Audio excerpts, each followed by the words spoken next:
viewers, welcome to Madam Cooks a Lot.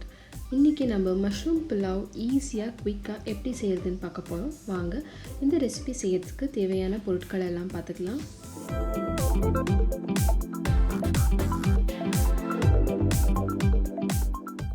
ஒரு சின்ன மசாலா அரைச்சிக்க போகிறோம். அதுக்கு மிக்ஸி ஜாரில் இஞ்சி பூண்டு போட்டுக்கோங்க. காரத்துக்கு ஏற்ற மாதிரி பச்சை மிளகாய்,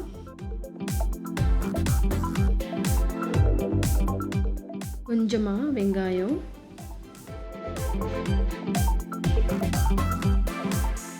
இந்த பொருட்களை எல்லாத்தையும் தண்ணி சேர்க்காம அப்படியே பேஸ்ட்டாக அரைச்சி எடுத்துக்க போகிறோம். அடுத்து மசாலா பொருட்களை எல்லாம் ட்ரை ரோஸ்ட் பண்ணுறதுக்காக ஒரு குட்டி பேனில் பட்டை, லவங்கம், ஏலக்காய் போட்டுக்கலாம். பாதி நட்சத்திர சோம்பு. இந்த ஸ்பைசஸ் எல்லாத்தையும் மீடியம் ஃப்ளேம்லேயே ட்ரை ரோஸ்ட் பண்ணி எடுத்துக்க போகிறோம். கடைசியாக 2 டீஸ்பூன் சோம்பை சேர்த்து ட்ரை ரோஸ்ட் பண்ணி எடுத்ததுக்கப்புறம் இது ஆறட்டும். ஆறுனதுக்கப்புறம் நல்லா இடித்து எடுத்துக்கோங்க. அடுத்து ஒரு குக்கர் சூடானதும் அதில் நல்லெண்ணெய் ஊற்றிக்கோங்க. நல்லெண்ணெய் சூடானதும் அதில் ஒரு பிரியாணி இலை, அப்புறம் மராட்டி மொக்கை போட்டுக்கோங்க. ஸ்லைசஸாக கட் பண்ணி எடுத்துக்கிட்ட ஒரு வெங்காயம் போட்டுக்கலாம். அதே மாதிரி ஸ்லைசஸாக கட் பண்ணி எடுத்துக்கிட்ட ஒரு குடைமிளகாயும் போட்டுக்கலாம். வெங்காயம் அப்புறம் குடைமிளகாயும் பொன்னிறமாக வதக்கி எடுத்துக்கோங்க. இந்த ஸ்டேஜில் நம்ம அரைச்சி எடுத்துக்கிட்ட இஞ்சி, பூண்டு, பச்சை மிளகாய், அப்புறம் வெங்காயத்தோட பேஸ்ட்டை கூட போட்டுக்கலாம். 1/4 கப் புதினா இலை கூட போட்டுக்கோங்க. இந்த மசாலாவோட பச்சை வாடை போகிற வரைக்கும் ஃப்ரை பண்ணி எடுத்துக்க போகிறோம். பாருங்க, இப்போது மசாலா நல்லா வதங்கியாச்சு. இந்த ஸ்டேஜில் நம்ம பொடியாக நறுக்கி எடுத்துக்கிட்ட தக்காளி சேர்த்துக்கலாம். தேவையான அளவு கல்லுப்பை சேர்த்துக்கோங்க. இதுக்கப்புறம் தக்காளி சீக்கிரமாக வதங்கிடும். தக்காளி சாஃப்டாக வதங்கினதுக்கப்புறம் 1/4 கப் பச்சை பட்டாணி சேர்த்துக்கலாம்.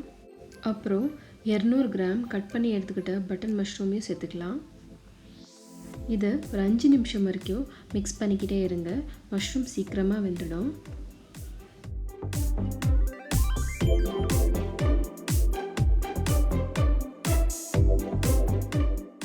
மஷ்ரூம் நல்லா வெந்ததுக்கப்புறம் நம்ம 10 நிமிஷம் ஜீரக சம்பா அரிசியை 2 கிளாஸ் ஊற வச்சுருக்கோம்.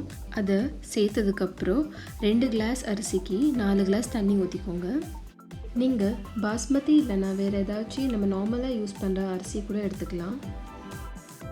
ஒரு வாட்டி நல்லா கலந்து எடுத்துக்கோங்க.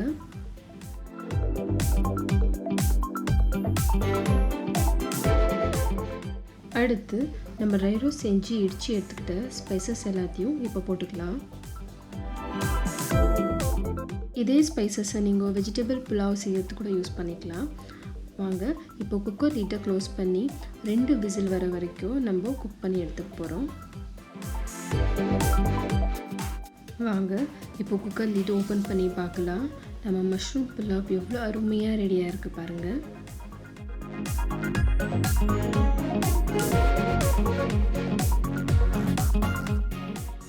இந்த நறுமணமான மஷ்ரூம் புலாவை ராய்த்தாவோட சாப்பிடும்போது ரொம்ப நல்லாயிருக்கும்.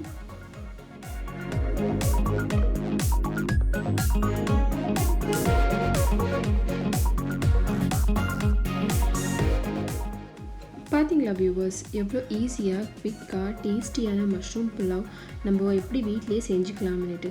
கண்டிப்பாக இந்த ரெசிபியை ட்ரை பண்ணுங்கள். இது கொஞ்சம் டிஃப்ரெண்ட்டாகவே இருக்குங்க. இந்த ரெசிபி உங்கள் எல்லாருக்கும் பிடிக்கும் நம்புகிறேன். நீங்கள் இந்த ரெசிபியை செஞ்சு பார்த்துட்டு உங்களோட எக்ஸ்பீரியன்ஸை கமெண்ட் செக்ஷனில் மென்ஷன் பண்ணுங்கள். அப்புறம் நம்ம சேனலில் நீங்கள் வேறு ஏதாச்சும் ரெசிபி பார்க்கணுன்னு விரும்புனீங்கன்னா அதை கூட நீங்கள் கமெண்ட் செக்ஷனில் மென்ஷன் பண்ணலாம். இந்த ரெசிபி பிடிச்சதுன்னா ஃப்ரெண்ட்ஸ், ஃபேமிலியோட ஷேர் பண்ணுங்கள். தேங்க்யூ.